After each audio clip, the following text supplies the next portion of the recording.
பல்லடம் கோவை திருச்சி தேசிய நெடுஞ்சாலையில் டாரஸ் லாரியில் டிரைலர் மற்றும் இரும்பு காயில்கள் கவிழ்ந்த விபத்து. பல மணி நேரம் போக்குவரத்து பாதிப்பு.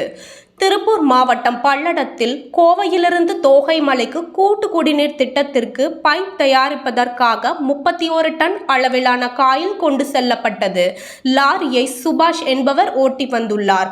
லாரி தோகை திருச்சி தேசிய நெடுஞ்சாலை எம்ஜிஆர் சாலை பிரிவில் உள்ள வளைவை கடக்க முயன்ற போது எடை தாங்காமல் லாரியின் டிரைலரில் இருந்து 2 இரும்பு காயில்களும் சரிந்து சாலையில் விழுந்தது.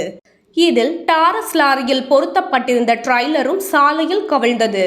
இது குறித்து தகவல் அறிந்த பல்லடம் போலீசார் உடனடியாக சம்பவ இடத்தில் விரைந்து சென்று லாரியின் டிரைலர் மற்றும் இரும்பு காயில்கள் கிரேன் உதவியுடன் அப்புறப்படுத்த முயன்றனர்.